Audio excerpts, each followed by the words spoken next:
introduce, thank you. So I'm Janine Winterbottom, and obviously this is Ruby. Hello.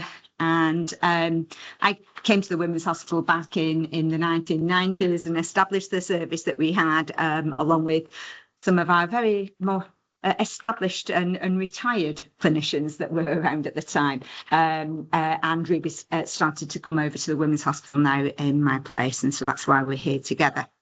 Right, so we're going to run through really what epilepsy is. We're going to have a chat through it, and pretty much like the previous talk, we're going to walk through in terms of what the condition is and then how it affects pregnancy. There are some things that are important for us to talk about, and we're going to do a bit of a double act, and so we're going to move through the topics together. So in terms of what epilepsy is, fundamentally, it's a person who has repeat seizures. They're recurrent. Now, seizures can occur in anyone at any time, and they're not part of epilepsy. And so what's one of the first things that you're trying to do when you're understanding whether somebody's had a seizure, whether it's part of epilepsy. So if a person is on anti-seizure medication, there's a good strong chance that those seizures that you might have just seen are because the person has epilepsy. But seizures are not just due to epilepsy, and obviously we'll go through some of those differentials as well. But it's an imbalance, a chemical imbalance, and so stopping somebody moving isn't going to stop the brain from seizing. So commonly people really look at the behaviour change, and so the biggest thing we notice about a seizure is that somebody's behaviour has changed, and the most typical would be a convulsive seizure. I believe there was one on Corrie Dale or whatever they've referred to this. So I think David Platt apparently is meant to have epilepsy. I did watch some of his very early seizures with a bit of a question and raised eyebrow, but I don't know whether. But epilepsy action certainly have mentioned on social media.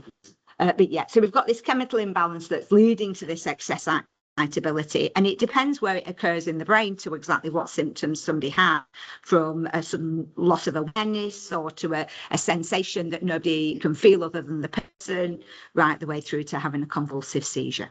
And the stereotype, which is a key factor. So things that change and look different every time should always raise a question, because seizures, they tend to not really change dramatically, just in severity sometimes. But it's a common condition. So 1 in 103 people. So we have a campaign at the moment where we have rounded it up to 1 in 100, but that's mainly so we can really attract some additional funding into research. 50% of people, we don't know the exact cause of it, which can lead to real frustration. And there's approximately 633,000 people walking around in the UK with a diagnosis. What we know is that 50% of those with diagnoses have additional physical or mental health, psychiatric conditions. So it's a very common condition to be cohabited with other conditions. And around 1 in 6 people have depression, which is significant. And epilepsy is much more common, and those living with epilepsy have those increased risks of becoming depressed. At least 1 in 3 will be depressed. We have really an annual NHS bill associated with seizures, and that's mainly by people attending in emergency departments in terms of that additional cost to the NHS, with 100,000 emergency admissions, and there's a load of different types of seizure. So it's important that we recognise that the things that I think often associate with seizures, a convulsive seizure, a tonic-clonic seizure. People perhaps have talked about them in the past as grand mal seizure, or sometimes I will still hear the reference of a petit mal. So petit, small, anything smaller; grand, anything bigger. But these are really blunt terms, and we should avoid them. And certainly we'll introduce you to the classification. Sorry for that. And 30% of people will live with an uncontrolled epilepsy, referred to often as refractory or drug resistant. I think the biggest thing that we need to take away is that there are 3 epilepsy-related deaths a day in the UK, and that a woman in pregnancy is 10 times more likely to die through her pregnancy compared to women without epilepsy. And these are important. The 3 deaths related to epilepsy every day, I think, is something that we should have in our minds, because epilepsy is historically been seen as a benign condition. It's something that people wouldn't come to harm from but we know that is definitely not the case. And the experience of sudden unexpected death in epilepsy is a significant factor. We lose a proportion of our patients every year, and we know of that because we'll be speaking to a family, speaking to the individual, and then we are no longer speaking to them, and it is caused without us not having done any any harmful in their care. It's the epilepsy itself, the seizures. So tonic-clonic seizures particularly pose those risks. And there are people behind those numbers, and so Faye and Joy. I'm not going to read their stories. I'm not sure the slide pack is going to share today, but these are through the Epilepsy Research Institute, and these people have joined in the campaign to really get epilepsy looked into in more detail. But we can see that Joy, her sister, was living with epilepsy, but sadly died through SUDEP, whereas Faye has been successful to have a family herself. I thought they were good examples, just talking around those people who are living with epilepsy. But epilepsy, it's important that we understand why it's there and what it isn't, so it can be mistaken, and there's a lot of seizure mimickers. The most common, and you may raise a bit of an eyebrow at, syncope, faints. But somebody who collapses in a faint may twitch and jerk. So the take-home message is not everything that twitches and jerks is a seizure, and not every seizure is part of epilepsy. So it's just understanding that there could be many other reasons. Clearly cardiac, and we do investigate cardiac cause very early on in a diagnosis, and so that is a test that's looked at. So part of NICE guidance is that you would have an ECG as part of your investigation. So an EEG, electroencephalogram, we can understand we'll have a check of our brain, but we're also going to check of your electricity in your heart, because one of the things that is a worry is that there can be either a mimic or somebody a seizure and it's a cardiac cause, and therefore we must investigate that and treat that appropriately.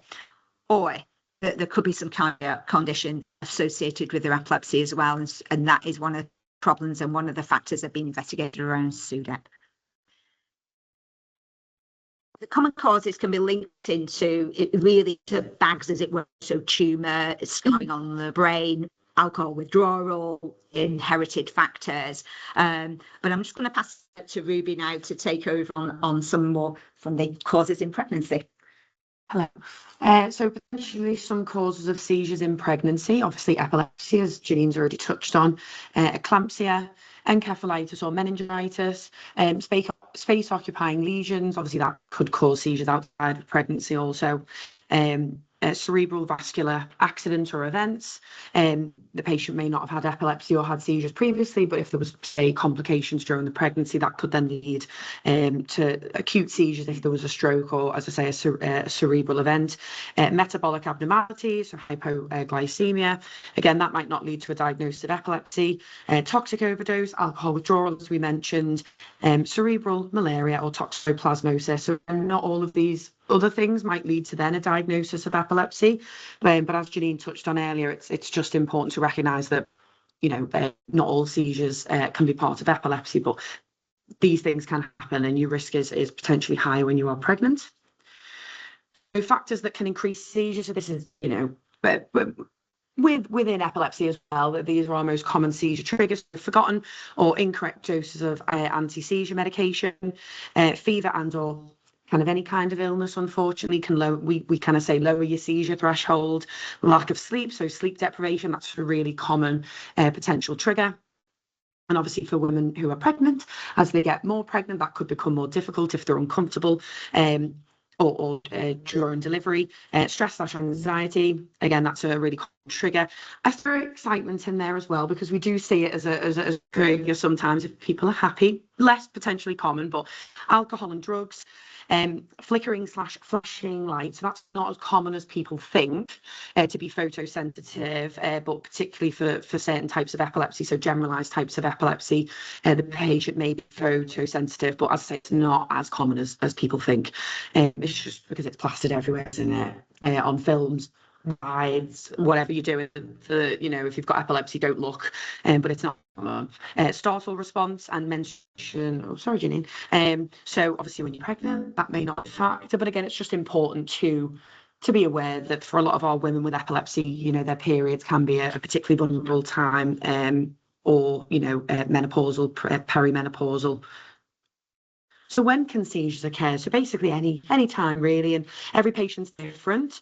And some patients will notice patterns for their own epilepsy and seizures, but they can occur at any time of day and or night. Some patients might have one or the other. It can change, or they can have both whilst going to sleep or during sleep, so at night. We will say nocturnal seizures, but we need to remember that if patients have seizures when they're going to sleep, that could be in the day if they're having a nap. It's just that sleep. Really, it's not just, you know, at night time. On waking or a few minutes after waking. Again, particular days during a menstrual cycle, pre, during, or potentially after. And again, like I've popped in there, family carers may have recognised their own individual pattern or triggers. So it's about into the woman, you know, to see what she thinks. And again, seizure diaries are very, very helpful, particularly at new diagnosis, to try and gain that information. We don't want people having continuous seizures to get that information, but if they are, then, you know, we ask for seizure diary to be kept. And again, then it helps for other healthcare professionals. If that woman's had epilepsy for a long time, they can say to you, this is when you know, these are my triggers. This is when I've tended to notice I have more seizures or less seizures, and this is my pattern. So it can just be helpful for everyone.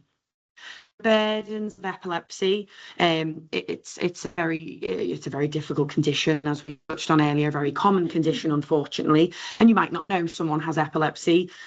They haven't got it tattooed across their forehead, unless you saw them having a seizure. So, you know, coming to terms with the diagnosis, coping with the reaction of others, and unfortunately it is still a very stigmatised condition, which we are always trying to work to break, and Janine in particular, but it is, unfortunately, and a lot of people are quite scared, you know, of epilepsy.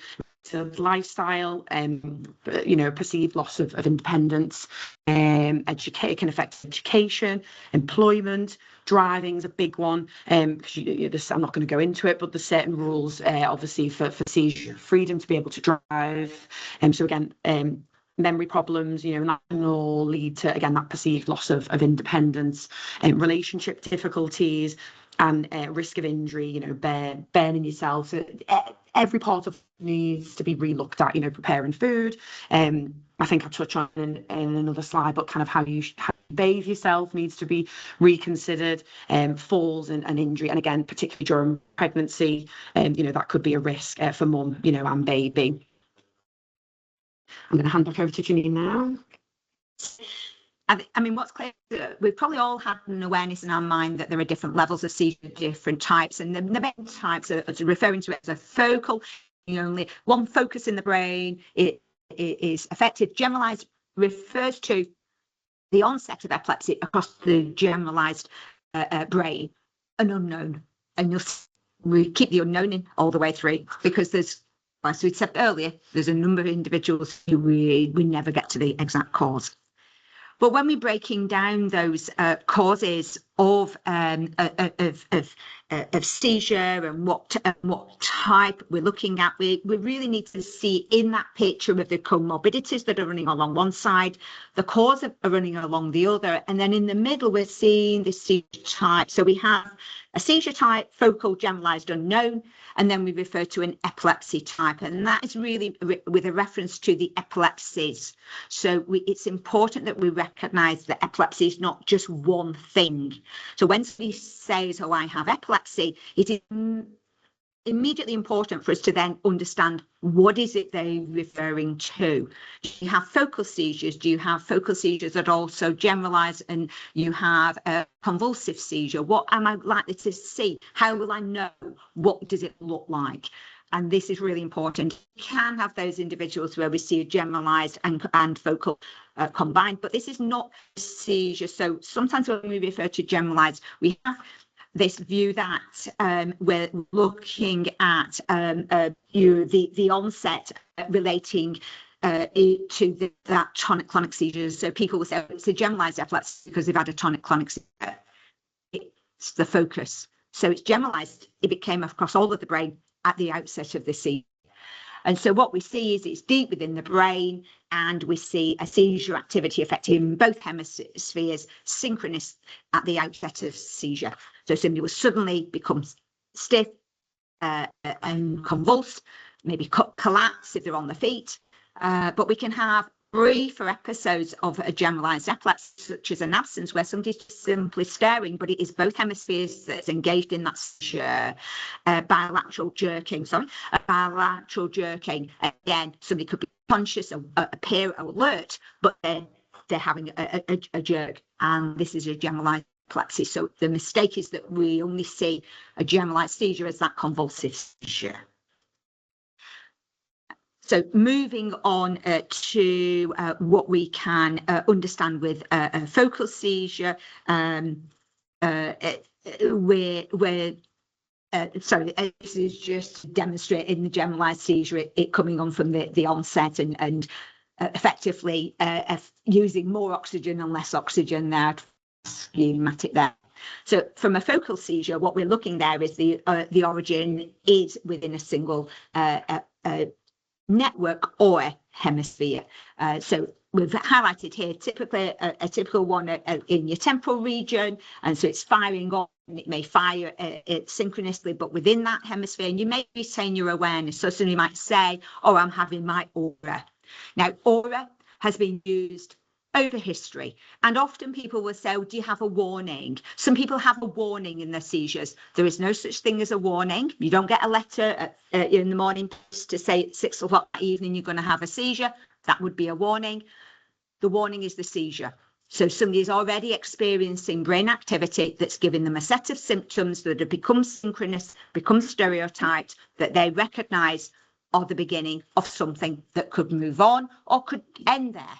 So it could be that they're having those symptoms and it goes no further. The seizure ends and they're back to themselves and they've not lost awareness. It can, however, spread and move into both hemispheres. And when it does that, you will lose awareness. But the person could still be stood up, but look confused, may have stopped talking, might start in a load of gibberish. You might say, "I'm having one right now." But, it's that kind of mistake with language, or fidgety. We might have lip smacking automatisms. There may be behaviour change. And that's what we see then as a focal seizure with impaired awareness. So talking around the classification, it can be complicated, and we're not here to say that you're going to learn it. It's more of a flavour of understanding that epilepsy isn't just one thing. So always when somebody says, "I have epilepsy," it's help me understand more about it. What type of epilepsy do you have? What do you know about your seizures? Not everyone will know of an exact title to the seizure, so they might not use the words that are on this chart. They might not refer to the myoclonic jerks as myoclonic seizures or jerks. They may refer to them as twitches or jolts. They may have used a different language. An absence is a word that gets used very frequently to refer to somebody who is, in dictionary term, absent, but it doesn't mean that that's an absence seizure, because absence seizures are a generalized form of seizure which have no motor involvement. So typically somebody just staring and there is no extra movement along with that. We can have them moved in with eyelids flickering as well at times, but that's what we're looking at. So just to give some demonstration then of some seizures. So here we have a tonic-clonic seizure. It's more often. Readings on the left-hand side of the screen clearly show generalized epileptic activity on all channels.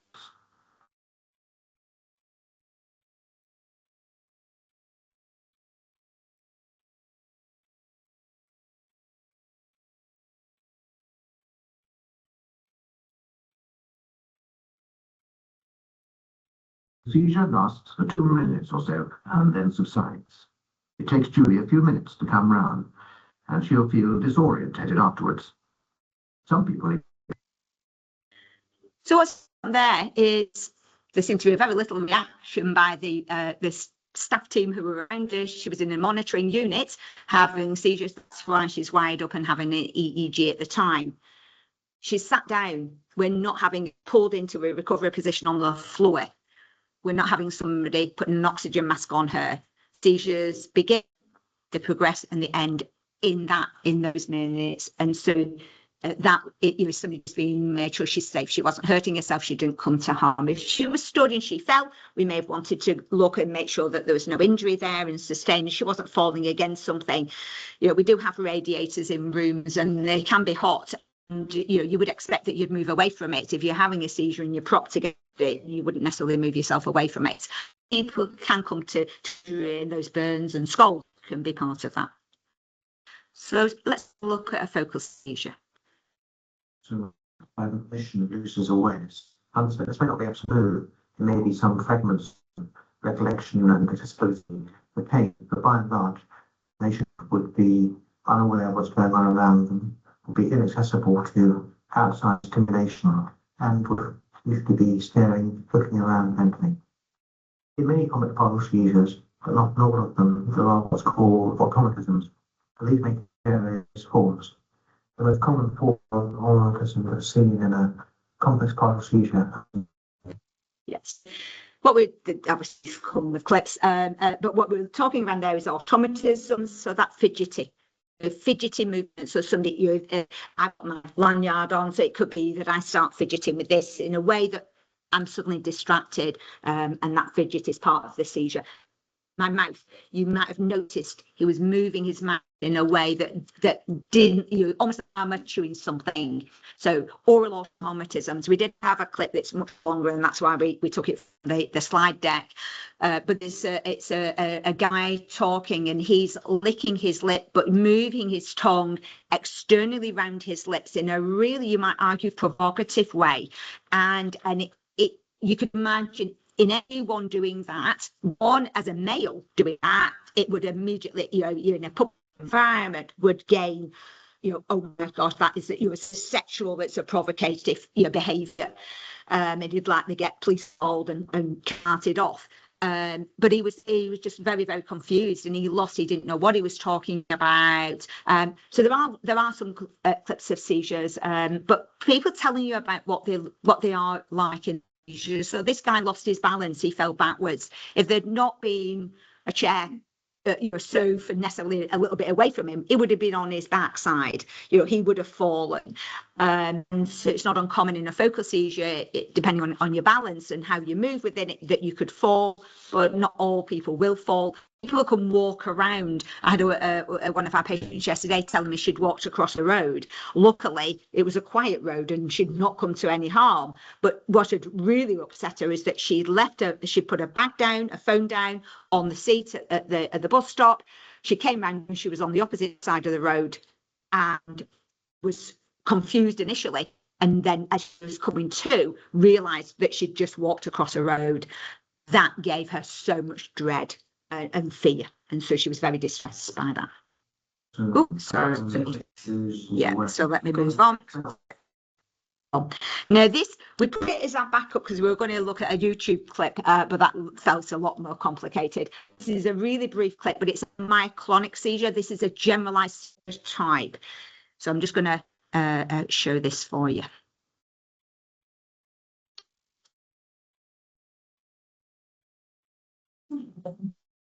Very brief, but what we saw there, and I'll show you again.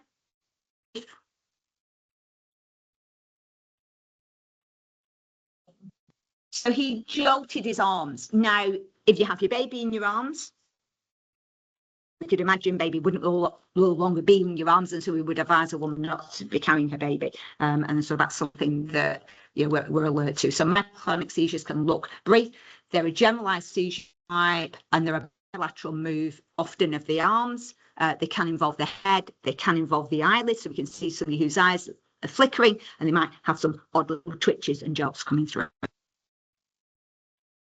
So treatment options, so with me. The mainstay is anti-seizure medicine. Surgery can be considered if we can identify the cause, and especially if somebody's becoming drug resistant. We can look at things like vagal nerve stimulator. And so there may be a woman who will come through for surgery in pregnancy who's had resective surgery for epilepsy to try and minimize the effects of her seizures. That will not have any impact on her pregnancy. Vagal nerve stimulator, there's very little real detail for this. So the vagal nerve obviously do have a feed down to our heart. Could it be influenced within pregnancy? There are some cautions around use of anaesthetic, but and having scans. But often in pregnancy, we're too distant from where the vagus nerve and the implant is implanted. Alternate complementary therapies, we place them in there, but they are very rare. We don't have adults being given complementary therapy with ketogenic diet, and we've got the whole trend at the moment with dieting of a keto diet. This is not the ketogenic diet for epilepsy. It is very different, and it is a therapy. So you alter your ketones and become ketotic, and what you're looking at is you change the chemistry in your brain.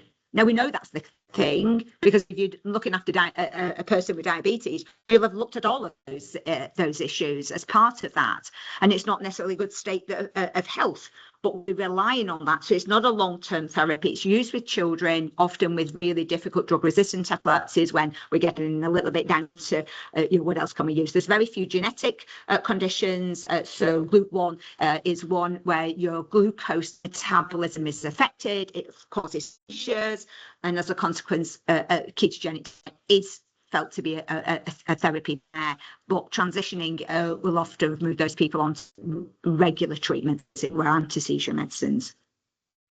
We're swapping round again. I hope you're all still with us. So, not to be doom and gloom, but status epilepticus, which I'm sure hopefully you've all heard of. So there's two types. So the one that probably most people know about is convulsive, status epilepticus, so clonic seizures.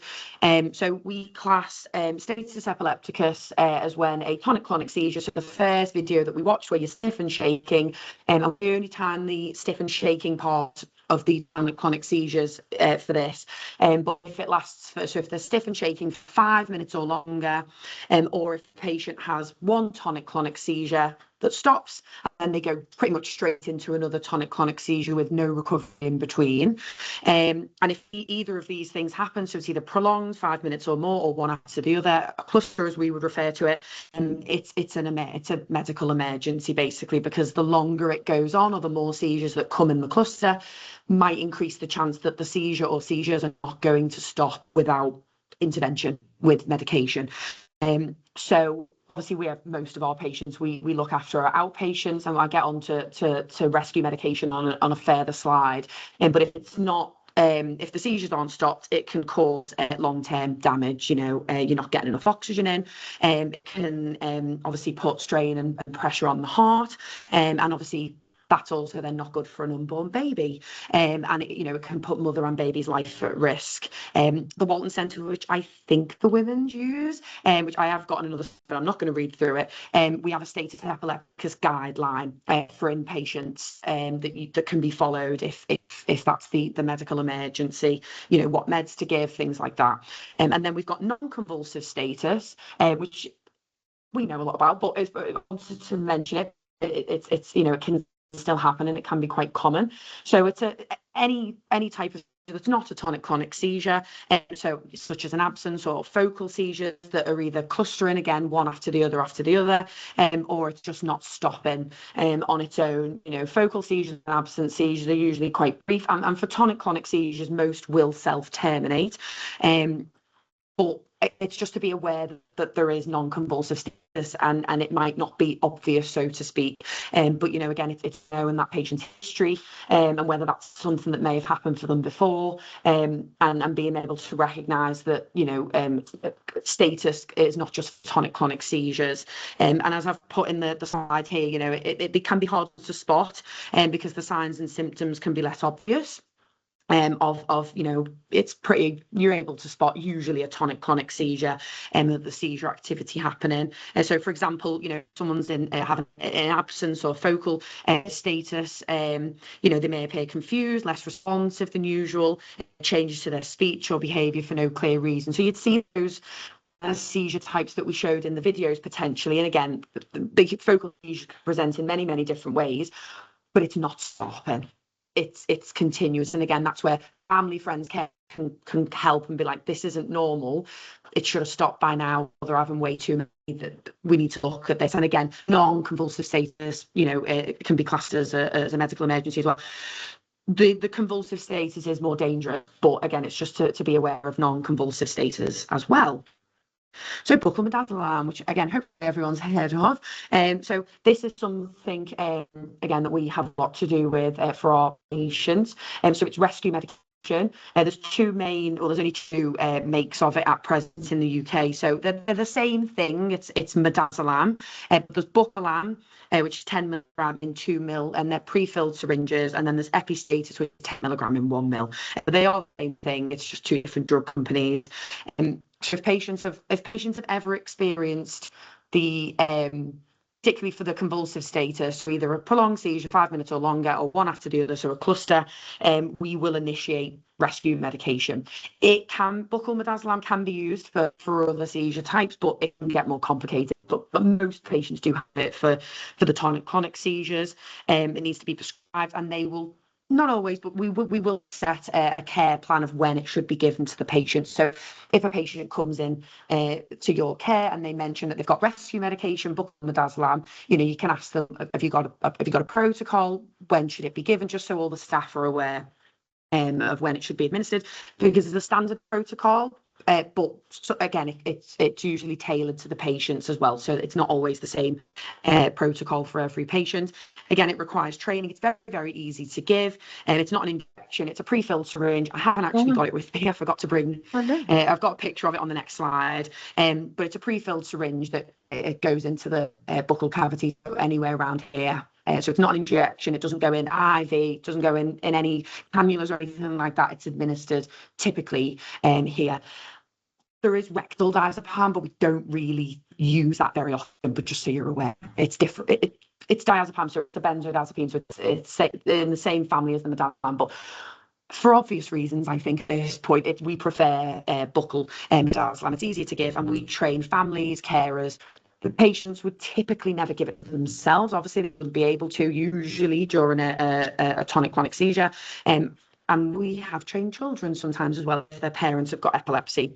And again, we go through when to administer it, whether they can have a repeat dose or not, and when to call 999. So again, it's just if someone comes in with buccal midazolam onto the ward, say, just familiarising yourself with their care plan and making sure it's accessible but safe. So I won't, obviously, it's just to show you that's the buccal midazolam at the top, and that's the epistatus. A lot of people will say it's like an EpiPen. Like patients will refer to it as like an EpiPen. It's not an EpiPen, but it is. But they're both orange. The adult dose is 10 milligram. There are lower doses that they use in paediatrics. We've got a few patients, if they're quite small, for example, or petite, and who might have smaller doses. But the standard adult dose is the orange 10 milligram. And then I'm not going to read this because it's probably hard to see, but again, just so you're aware of it, it's the Status Epilepticus guideline. It should be on your intranet, but it's the Walton Centres one. So again, I'm not going to read it because I can't even really see it. But again, it just goes through the different stages of what you need to do. So again, you can familiarise yourself with that in your own time. So on to the next cheery subject, sudden unexpected death in epilepsy, or short terminology, SUDEP. So SUDEP is the sudden unexplained death of someone with epilepsy who was previously well, and the post-mortem cannot find an alternate cause for why they suddenly died, unfortunately. Research shows that SUDEP relates to seizures, particularly tonic-clonic seizures that occur from sleep. So we're always very mindful of making sure that all of our patients, know about SUDEP, because it is a risk, and you can never completely mitigate that risk, unfortunately. but the risk of SUDEP can be higher if you have uncontrolled tonic-clonic seizures from sleep. And the biggest risk can be if for seizures in general, is if particularly tonic-clonic seizures, if no one knows that you're having a seizure. So no one can attend to you, make sure it does self-terminate, give you your rescue medication if you need it, and that unfortunately quite sadly can lead to death. And no one knows the exact cause of SUDEP, and there may be no single explanation. It's thought that a seizure may sometimes lead to changes in the person's heart rate or breathing, and then that can lead to them passing away, unfortunately. Recent studies estimate that the incidence of SUDEP, it's about 1 death per 1,000 people with epilepsy per year. So I don't know whether you'd say it's common or not common, but it's not pleasant when it does unfortunately happen, and it does happen. There's no way, as I kind of mentioned before, to completely eradicate the risk, but there are ways to try and reduce the risk. Taking your medications as prescribed, regular reviews, if there's a problem, letting us know, equipment to aid safety, so the seizure detection devices, they won't stop you having a seizure or tell you that you're about to have one. It's not that clever yet, but it can alert if someone's having a seizure. Again, they are pieces of equipment, and we have a lot of patients with epilepsy who live on their own. So again, it can try and help to aid some independence, and again, aid hopefully with safety. And there's anti-suffocation pillows as well. And my colleague did this slide, but I didn't know who he was, bless him. But just to raise that profile is that celebrity, he died of SUDEP in 2019, and SUDEP can occur after your first seizure. You know, it's not, it doesn't have to occur at a certain point for that person. It is a risk all the time, unfortunately. And again, it's just about making sure that patients are aware, because it could lead to different decisions, or if they understand the risk. I think a lot of people don't understand the risk of seizures and epilepsy and how dangerous it can be. Again, particularly for women who are pregnant, them taking their anti-seizure medication. We get onto it in a bit about a bit more in pregnancy, but again, just making sure of that risk. And when they've looked into SUDEP cases, unfortunately, obviously they're not speaking to the patient, they've passed away, but their families, carers, and they've said if we'd have known about SUDEP, we're not saying that necessarily it could have changed the outcome, but what if? And it's a big if, isn't it? So again, it's just important to know. I'm going to swap back to Janine. Thank you. Yeah. So, I mean, and I think obviously the preparation for pregnancy, so preconception care, highlights that important conversation. So most times now, diagnosis, you would expect that there has been a conversation about SUDEP, and we've had a recent experience where somebody had transitioned into our care. So he'd moved from child services into adult services, but unfortunately died. And he died between his appointment referral and his attendance in clinic. And his mum came for his appointment, and the consultant had at that point was only realising he'd passed away whilst she was preparing for the clinic, but his family arrived. And the concern was that they hadn't been told of SUDEP. And so they didn't know until after the event that it was a risk. So that caused for concern around, or the assumption that somebody else has told you. So for us, obviously, our take home is that we should never assume that anyone's done it before, even when it's a younger person, and we've assumed that the children's service would have gone through that. It's important at diagnosis because you want to make decisions about starting treatment. We know that by starting treatment, we can support people get well controlled. And so when you're preparing for pregnancy, it is about that going back all the way through. Who are you? What kind of seizures are you having? What do we know of your diagnosis? Have we got your epilepsy under control? Could we get it under control? And if we could do better, well, should we be waiting a little while for your pregnancy to let us get it better, so that you are going into pregnancy with the best chances of retaining seizure freedom? So there's research work that would suggest that women who've established 12-month seizure freedom before pregnancy have a real high chance, 80-90% chance of retaining seizure control through pregnancy.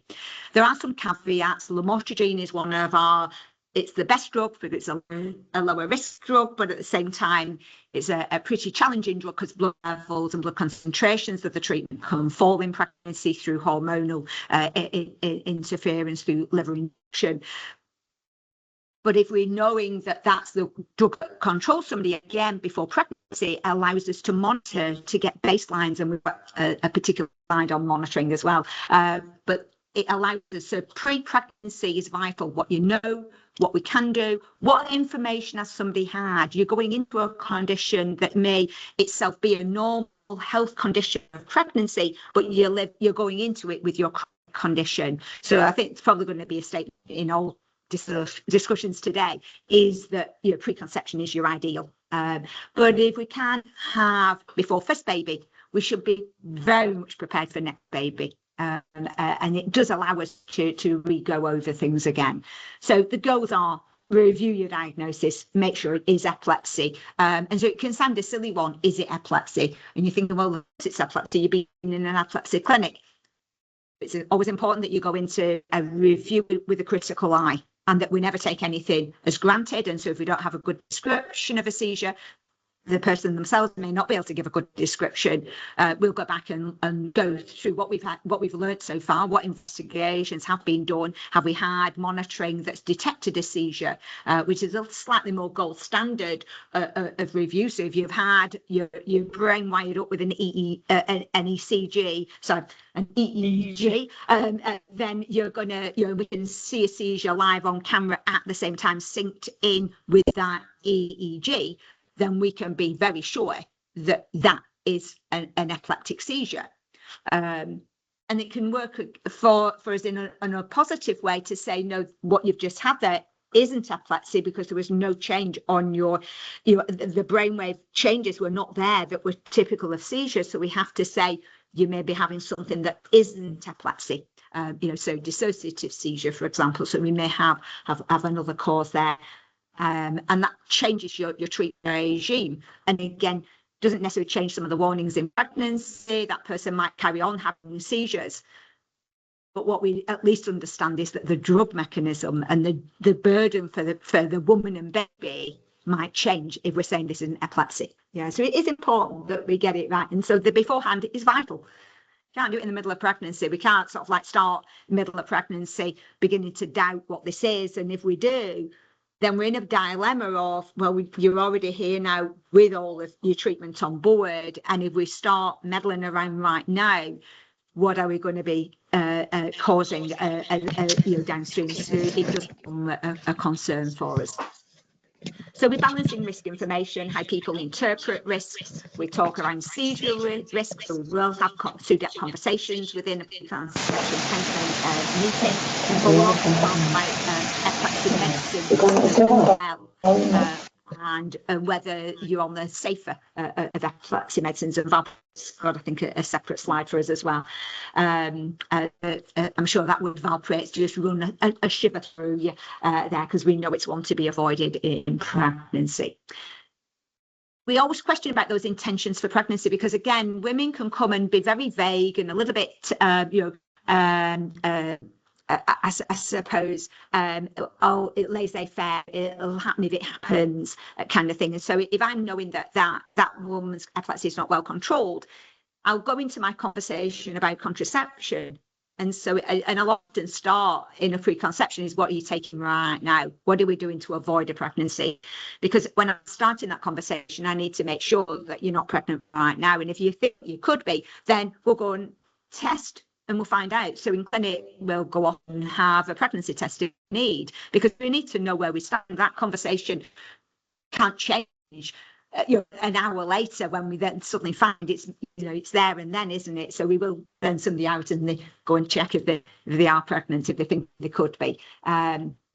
We'll use it as an opportunity to get baseline, and we're changing treatment. Those baselines are not what we'll start with at that point. They're what we're ending with when we're saying to that woman, right, you've gone through the changes, your epilepsy's improved, your seizures are less violent, less severe, maybe less likely to cause you to lose awareness, your treatment's on the safer side. We know now this is the best we can achieve because you've tried, say, 2 or 3 other different treatments in your process. So this could be a lengthy process. So many preconception visits go over many months, sometimes years. And we like early. So we do have a discussion very much in a reproductive health perspective of a teenager in transition, but teenagers we know can still be pregnant. And so we want even the paediatric services to be having those conversations so that they're engaging that real view. But the wording preconception can sometimes get us a little bit tongue-tied, and it's about conception, it's about getting pregnant, when actually we're talking about your health before pregnancy and optimizing your health. So I think I've probably talked through there. So levels, NICE guidance will tell us, and I sat on NICE committee when we wrote the guidance, so I know I was sat around the committee table, and the challenge was that we really don't have the evidence to say that they're a valued use. There is a HTA assessment that was done through one of our professors who's moved from Birmingham to Liverpool Women's Hospital now, Professor Shakila Thanganatham, and we know from her work the monitoring within pregnancy didn't actually give us everything we need. But we missed a link there. There was no pre-pregnancy monitoring. So we know that within pregnancy, we really may have lost a level drop already. What's going on then in pregnancy? If a woman doesn't have seizures, are we just saying, well, okay, the level's not changed, or the levels continue to drop, but she's not had seizures? There's so many different things. We know that it doesn't affect every woman in terms of drug changes or needing to adjust treatments, but it occurs in a substantial enough women. And we know when we look at SUDEP risk, lamotrigine was talked around in SUDEP risk in some of the early Embrace reports. They've moved away from focusing on that simply because SUDEP deaths have continued to happen despite lamotrigine still remaining our key drug. But the forget there is that when we've moved women off valproate, a lot of those women have moved to lamotrigine. And so if lamotrigine is implicated in your death, chances are we've given you a inferior treatment or was a superior treatment to control your condition. And unfortunately, we're not necessarily being upfront and having those conversations, or not everyone around me are. So doing levels remains a contention. I will measure anything that a woman's taking. So we have a nice little route down to the Child Thought Centre in London, because they are the anti-seizure medicine monitoring unit. So they will do any random drug that our lab hasn't got the assay to do, and we can check everything. Some of the ones that are a bit harder, clobazam's a dodgy one for doing, and valproate certainly doesn't give you a valued level. But what we do look at, so from carbamazepine, some of the newer treatments, we will include those, because the lack of evidence for me is not an evidence of safety. It's a lack of evidence. And so if you don't monitor, you don't know if this changes. So we are monitoring all of our women's medicines, ideally before pregnancy, within pregnancy, at least in each trimester, and depending on a woman's anxiety, that could be a lot more frequent. But we have no limit to what we will support a woman through her pregnancy, because we see that as good practice. And the main thing is to help her know how she can look after herself. And epilepsy is very much a condition. It's a chronic condition that you're self-managing. You're taking your medicines yourself. It's in private. As we said, it's not tattooed on your forehead. So we don't see that. And so it is really important that we understand that. So frequent checks, but at a minimum of each trimester. And postpartum, we're often not doing them afterwards, because by then we're managing side effects, and you don't necessarily need a level to tell you if you're toxic, if you're suffering from some of the toxic side effects of being on too much treatment. We can manage those. And often when you've got at home just after delivery, the last thing you want to be doing is getting yourself off to a hospital to have a blood check. So we often will manage on symptom level at that point. But if you've got them beforehand, you know what you're aiming to get back to. Again, there's a value of having that full circle. But if we miss first baby, we'll work on next baby. And so there's always a lesson to be learned and an improvement to be if we felt that things hadn't gone well first time. So I wanted to mention delivery for women with epilepsy. So having epilepsy itself or having had previous seizures does not dictate the method of delivery. So the biggest I say rumour, myth, whatever. It used to be the case, is that if you've got epilepsy, even if you've been seizure-free for 20 years, is that you have to have a C-section. Now, I'm not bashing C-sections, and I say this to the patients. Janine's heard me say it, because it's, it's still woman's choice, depending on what's happening, but you don't have to automatically have a C-section if you've got epilepsy. Even if, to be fair, that lady's epilepsy, it has, everyone's control is different. So some women will go into their pregnancy with still actively having seizures, their pre-pregnancy baseline, unfortunately.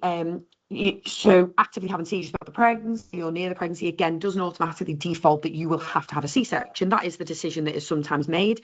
It is up to the patient, unless there's any other obstetric reason or medical reason, I always say, as to why that dictate on your method of delivery. But the epilepsy in itself is not a reason to just go down the one route.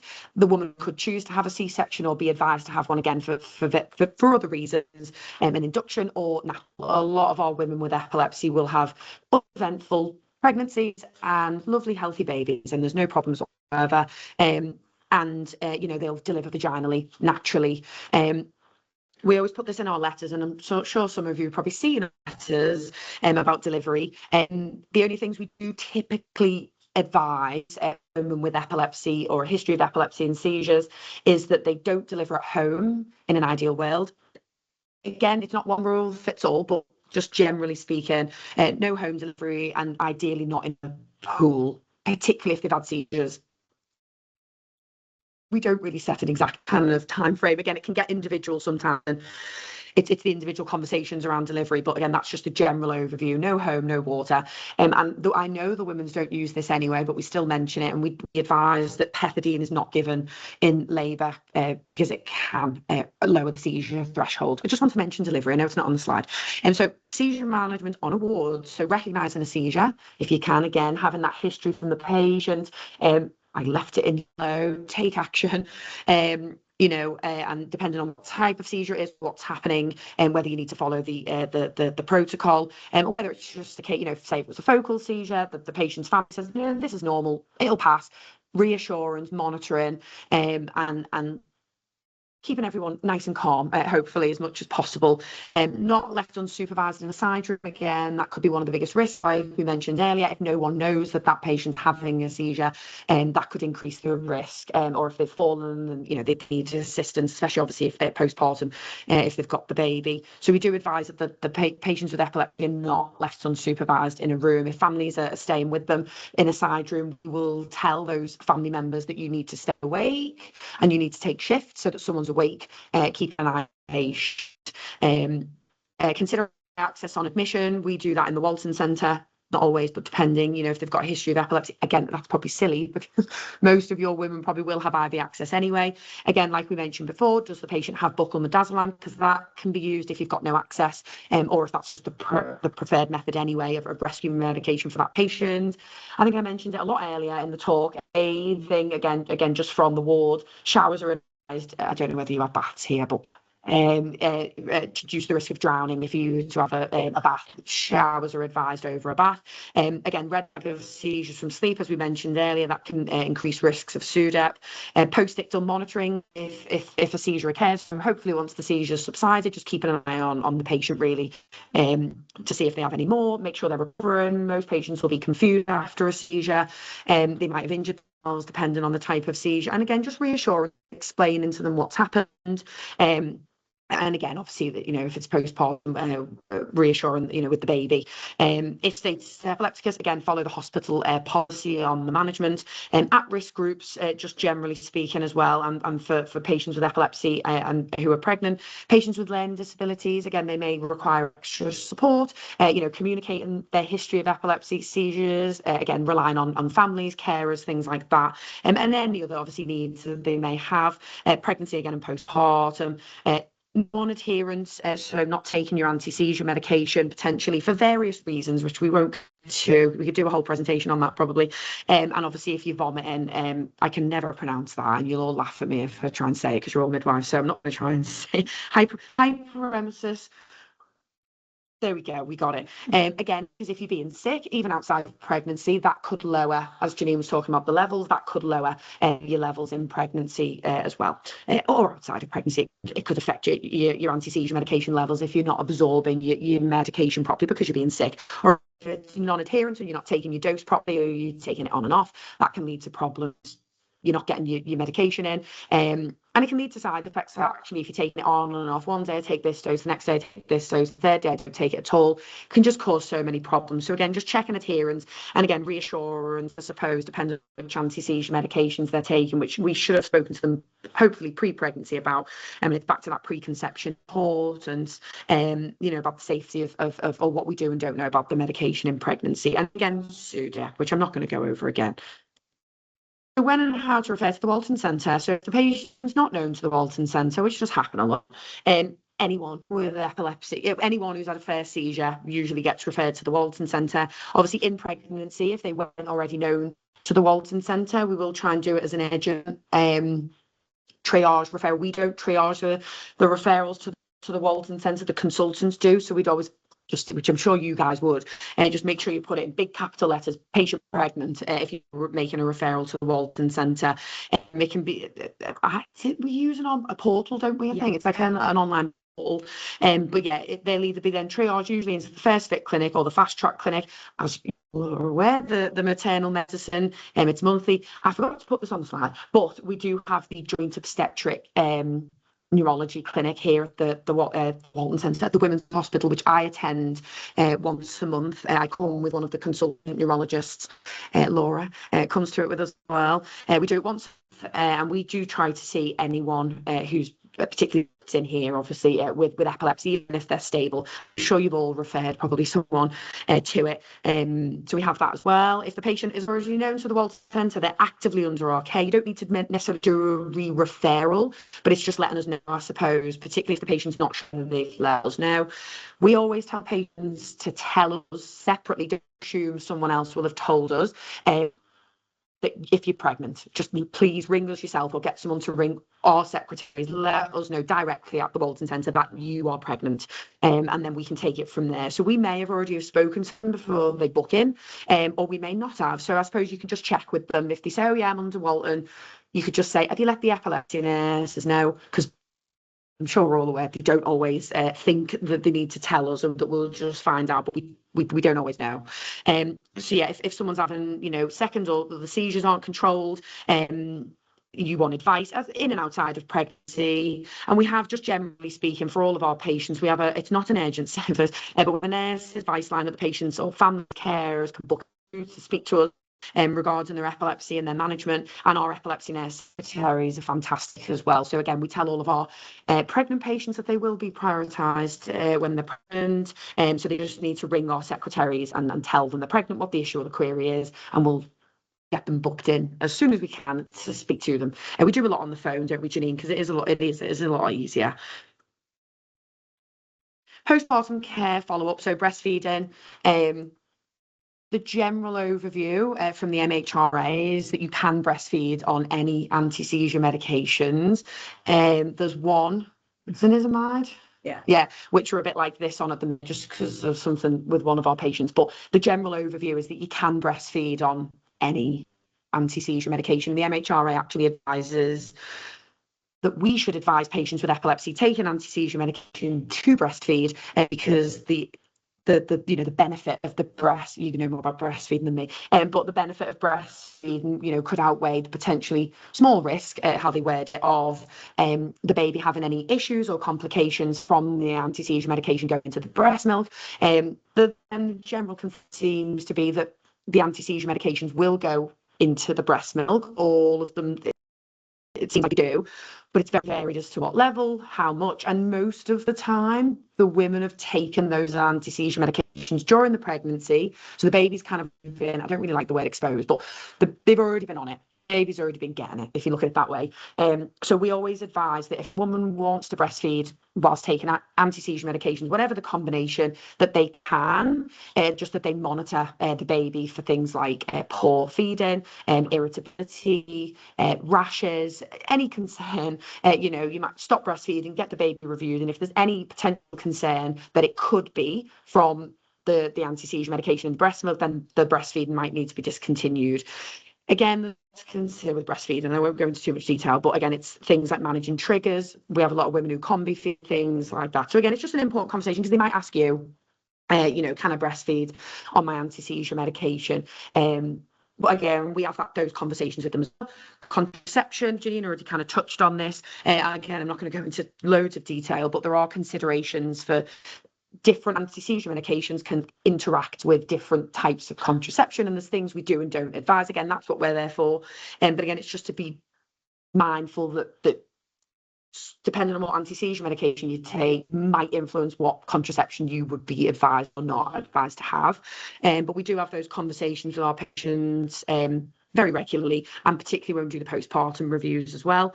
Epilepsy follow-up. So we try to, we stick to it very well, but within hopefully 2 weeks of you delivering, we will do an appointment again, usually on the phone, because we're not going to drive usually someone who's postpartum to the Walton Centre. But again, just to go through everything and see how they've been. We like to do that. Obviously, again, sometimes people, if they deliver early, we like to know if possible, just so we can still try and stick with 2 week within that 2 week rule as much as we can to speak to that patient, even if they're nice and stable. We want to have that contact. And again, even women who don't take anti-seizure medication, they're no less important.